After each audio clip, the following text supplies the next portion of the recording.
Exodus. Dave, Exodus. I think this game has the potential to be something really great.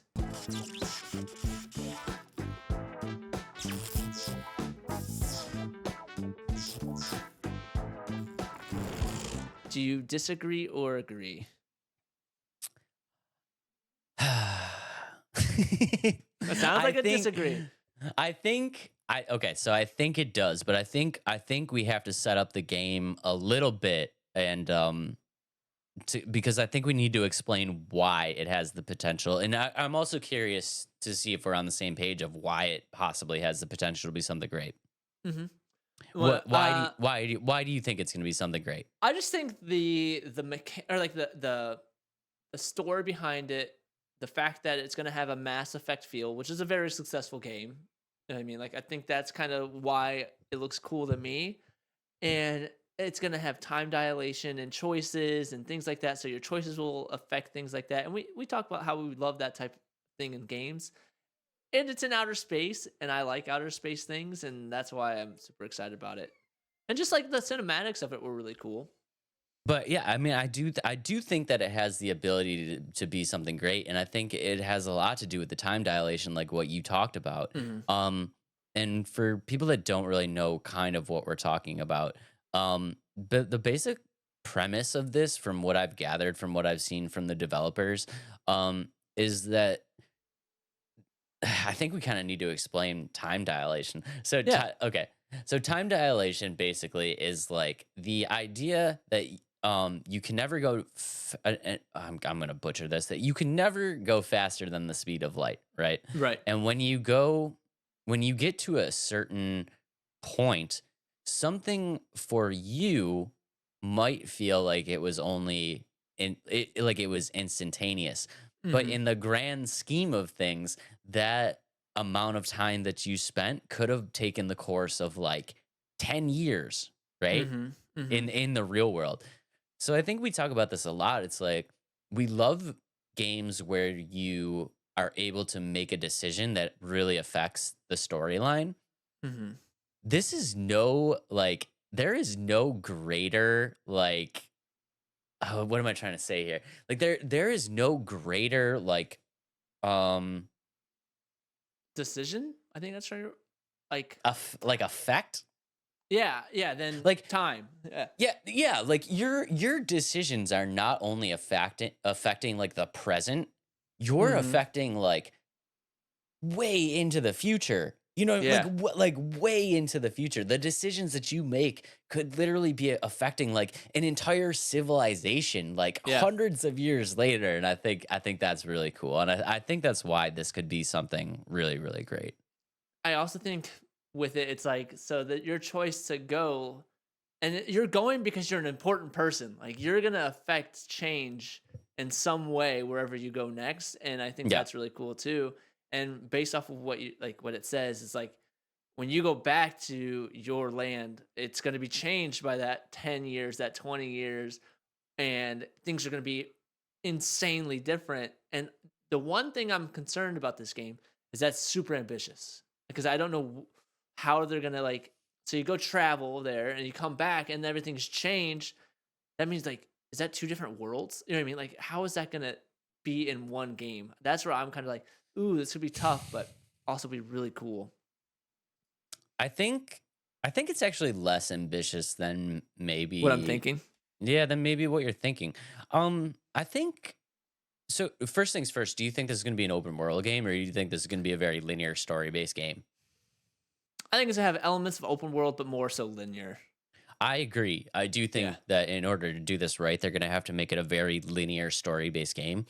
And I think the way that they could do this is to, I don't want to say limit the amount of decisions that you have to make, Mm-hmm. but kind of make them make the decisions so that they're happening at very specific points in the storyline, if Yeah. that makes sense, right? Because now they only have to worry about creating two possible outcomes and two possible story arcs, as opposed to like an open world thing where this would have to like reflect change on the fly. Mm-hmm. I don't know if that makes sense. Does that make sense? Yeah.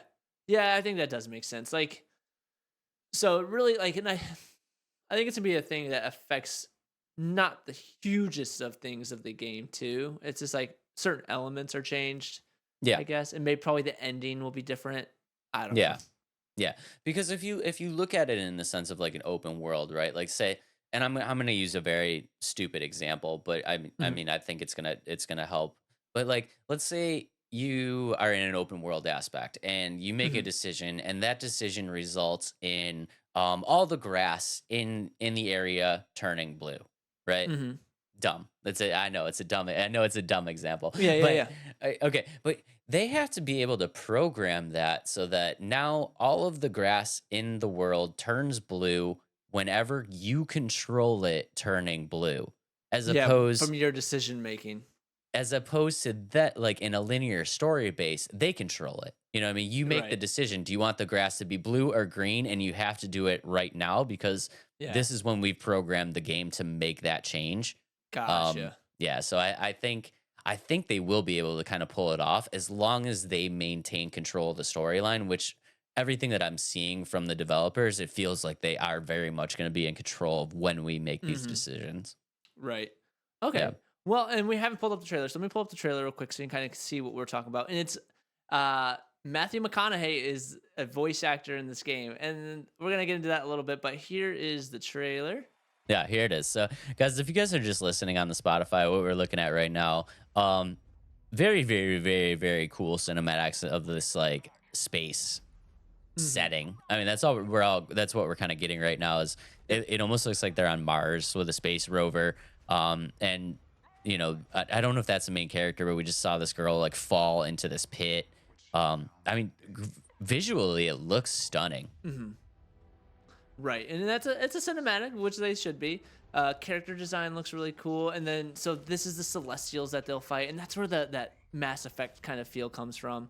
Yeah. And so you'll fight the Celestials, which is like aliens, and then some robots and things like that. Um, and so yeah, and like I'm guessing it's gonna be something that's you're trying to find. Like my guess is like you're trying to find something to save humanity while taking it away from the aliens, or like they're both after the same thing and trying to steal it, if that makes sense. Did you see any of the interviews with the developers? I briefly started watching one of those, but I didn't get to finish it. Okay, so the interview that I watched with the developers, the game like idea behind the game is actually Hmm. really really cool. So what they've kind of said is like you talked about, there's these celestial beings, Hmm. and these celestial beings are much more advanced than humans, right? Okay. And what your goal is, and I forget what they call you. What do they call you? I have it in As my like notes, I think. they call you something, Not like a space traveler, travelers. Yeah, something travelers. something traveler. They call you like I can't remember. I can't remember. okay, but either way, regardless of what they call you, your goal is to go throughout the universe and collect Hmm. these like types of technologies and like relics and stuff like that. And then you're bringing them like to like human society, and these Hmm. decisions that you're going to be making on these things are going to be like decisions on how you guys use these, like how mankind as a whole uses these technologies that you find. And I think that's really, oh, the traveler, yeah. Yeah, they're the travelers. Yep. Yeah. So that you're going to be deciding like how mankind as a whole uses these technologies that they find, and I think it's going to be really really cool. I agree, and I kind of going off what you said, where you don't think it, we're thinking it's not more linear, or it's going to be more linear. Is even Yeah. like right here, like in the trailer, you can see in the gameplay, like they come up to an element, like this looks like a linear game, like right off the bat, like looking at it, it looks like it's going to be linear just based off that Yeah. gameplay right there. So I think yeah, I think we're on the right track. That it's not going to be more open world. It's definitely going to be more linear, and I'm okay with that because I think that helps. I like games that are like that, gets the story going, and yeah. I'm excited about it too. I think it's gonna be really, really sweet. Like I said, these decisions are really going to matter. We talk about this all the time. It's good to play a game where your decisions actually matter. Hmm. And these ones matter a lot because it's not gonna be instantaneous. It's gonna be stuff over the course of years. You're gonna be Hmm. able to see how these decisions that you make really affect mankind as a whole. Um, yeah, and I'm super excited for it. I think it's gonna be really, Yeah. really sweet. And I think it's probably fairly obvious, but I think the replayability is going to be just absolutely insane here because Right. you're going to be getting to these situations where you need to make choices, right? Well, it's like how many story arcs can this have, right? Right. To truly understand everything that this game offers, like how many times would you have to play it in order to see everything that the game offers? Because it's story arc one, you make your first decision. Okay, we had two paths that we could go from now, and it's like Hmm. okay, decision two. Well, now there was four different paths that you could have taken if you went A on decision one and B, you know what I mean? Like just Yeah. the amount of like seeing this entire thing play out from start to finish, I think is going to be just really, really cool. You're going to be able to play Right. this a bunch of times. I just think just like the look of the game is really cool to me too. Um, and I don't know how you feel about it, but like Matthew McConaughey being a voice actor, do you like Matthew McConaughey? I like Matthew McConaughey. I Okay, think I he's do cool. too. I Yeah, think he's so a too. cool dude. He's a good A-lister, and I know like a lot of these games that bring in some of these A-listers like poses the questions like, are celebrities like really endorsing this game for the money, or are they doing it because they like are into the game? And I think with Matthew McConaughey, I think he's like into the game because he's done like movies like this with like Interstellar. I don't know if you ever saw that. Did see Interstellar, yeah. Yeah, and I think that's a question is like, do celebrities make or break a game, or like are they cringe if they're in a game? And I think the way I kind of answer that, it depends if it for me. I think it depends if it's a cameo or if they're truly casted for the game. If that makes sense. Think we're kind of on the same page here. Yeah. Um, do you want to answer fully? Do you want to answer fully, or do you want to just hear my take on it? Because I think my Let's. take is kind of short and sweet, but I think fairly relevant. I mean, for me, my like full take of it. So I think celebrities are in games for two different reasons. One, because they truly believe in what the game is putting out. And then the second one is they just want the money and the quick cameo. And then the game just wants like their face in the game because like, oh, that's gonna help us. And I think some of those, oh, it's gonna help us is cringe. Like I know like if you look at Call of Duty, for example, like having like it's cool to play as Snoop Dogg in Call of Duty, but at the same time, it's like it's super like cringy. There's Nicki Minaj in the game. It's like that's so cringy to me. And I think Yeah, it's because like it just doesn't work and because it's for money because you have to buy those skins or in Fortnite you have to buy all those skins of those crossovers and those cameos of like Eminem and stuff like that, and I think that's where it becomes like cringe to me. Or even Dead by Daylight where they have, I don't know if you watched, I can't remember what event it was, but when Nick Cage was like describing himself in the game, that was like the cringiest thing I've ever watched in a like a cameo of a celebrity. So so I think my answer is going to be kind of short and sweet. Um, mhm. I think for 90, like probably 90% of the times that these celebrities are in these games, I couldn't care in the slightest. You don't think so? Like, does it move the needle for you at all? Do you care? Like, do you care at all when these celebrities are in games? I think when they're cringe, I do because I'm like, oh, this is stupid. Like for me, I think like all these cameo characters in Call of Duty, it just ruined Call of Duty for me. Like Yeah, seeing like Snoop Dogg, or like especially the worst one for me is Nicki Minaj in Call of Duty. I think that is the worst possible cameo of any video game I've ever played, and I'm probably gonna get some yeah, heat for it. But I just think it just she doesn't fit the game. I mean, like at least Snoop Dogg, like he plays the game, like he actually plays the game. yeah, And so that's why I'm like, okay, Snoop Dogg, sure. But then you look at like they'll throw like have you seen The Boys on Amazon? yep, Homelander's in the game. Like that doesn't make yep. sense to me either. Like, come on. Like that's the part of like the cringy stuff I don't like. But I also really like when good actors are in a game. So like Cyberpunk, Keanu Reeves, or um Arkham, where it's Mark Hamill, and like those actors that push the game is so cool to me. You know what I mean? Like, I think that helps bring in the narrative of the game because it's like a voice you know, and you're like, Yeah. "Wow, that's really cool." But you're just going it just depends if it's a cameo, casted, and if they have the experience in that kind of animation or game, and that's why I think it just depends on what the game is and what they're going for.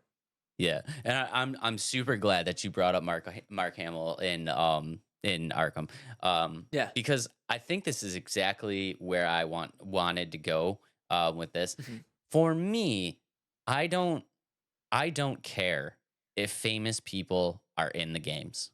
Mhm. I don't care if famous actors or famous artists are in the game. It doesn't do anything to the actual game for me Mhm. unless the game is a portrayal of a character that already exists. Then Okay. it's the exact opposite. Then if the game does not have that endorsement from the actor, or the the voice artist, or the Yeah. artist themselves, then I'm very much upset that they are not part of the game. And I think one of the probably like a good example is you brought up Keanu Reeves in Cyberpunk. I love Keanu Reeves. Yeah. I love him. I love him in everything that he's ever done. All go like going back to like Point Break and Speed, and Yeah, like yeah. I love Keanu Reeves. Do I care that Keanu Reeves is in Cyberpunk? Not in the slightest. It doesn't do Yeah. anything for me. And it's like if Keanu Reeves wanted to be a part of that game, he just wanted to be a part of the game and do something Yeah. cool. Cool, that's awesome. But like for me personally, it doesn't move the needle. Keanu Reeves being in Cyberpunk does not make me want to play Cyberpunk even more. You know what I mean? Okay. Yeah, I see what you're But saying. if you look at it the reverse, if you look at it in like, say we're getting a John Wick video game, if Yeah. Keanu Reeves is not part of that game, I am super disappointed. Right. You know what I That mean? makes sense. Yeah, yeah. No, Y- that makes so much sense. But for me, when they're in the game, I think it matters who's in the game. If that makes like if they're back in the game, I want them to be fully invested. Like they're in this game for a reason because they believe in the game. They believe in what they're being. Like or another recent one, Megan Fox in Mortal Kombat as she was the worst. Like her voice lines were literally the worst. I keep going like so bad, and like I made a video of every fatality on her character because she was so bad. I said and fatalities of what? the worst character. Yeah, I was gonna So ask what was the title of that video? yeah, I can't remember her name, but her every fatality on the worst possible character in Mortal Kombat 1 or something like that. And it's Yeah, just you're. everybody It was killing her. it was like all fatalities on the worst Mortal Kombat character ever, and I Yeah. was like, oh Yeah. damn, he really Yeah, did she not was like that Megan bad. Fox. No, I did not. And she's not my favorite actor in the but and I also No. think like it also helps if they're big enough too. But also like the smaller actors, I think it all depends on the game, I think. But like for me, it depends if it's a cameo or truly casted, endorsed by them. I mean, I So think it's a good way to look at it, and I don't want to be like a super hater right now. Like if if people enjoy having these famous people in games, yeah, great, and if like if the actors and the artists want to be a part of the game because they truly believe in it, or they just truly want to be a part of it, I think that's really really cool. yeah, Just for me personally, just like slapping Matthew McConaughey into a random space game just doesn't move the needle for me. I'm never going to be like, oh, I have to play this game because Matthew McConaughey is a part of it. Um, it's more or less just like the game looks cool or it doesn't, and I don't care what celebrity is in it, unless of course we're talking about an IP that's already been casted. In that yeah, case, that celebrity for me needs to be a part of it, or I'm super yeah. disappointed. That's like if they ever make a Deadpool game, it better be Ryan Reynolds. Right. Yeah, like if they made a Deadpool game and it was not Ryan Reynolds, I would be like, I don't I don't know about this Deadpool game. Yeah, Like yeah. Because some people are the opposite. They like if they see it's endorsed and like there's a celebrity in the game, they want to play that game, and oh I think yeah, that's a personal preference. Yeah, because yeah, there's like 100%. diehard fans of like Matthew McConaughey. Because I mean, everybody there's a lot of people that love Matthew McConaughey, and I think having him in a game like, oh yeah, I'll definitely play this because he's in it. So I'll give it a Yeah, shot, or I'll download it, or I'll buy it. So, but I don't know. That's pretty cool. I understand. I understand where they're coming from, especially from a marketing standpoint, and Yeah, I mean, if they can get somebody's likeness and it sells, X Yeah. amount of copies of the game, and it gives them an extra, 5 million bucks in skins sold and all that stuff. It's like I Yeah. get it. Just for me personally, I don't care enough about famous people to have it move the needle for me.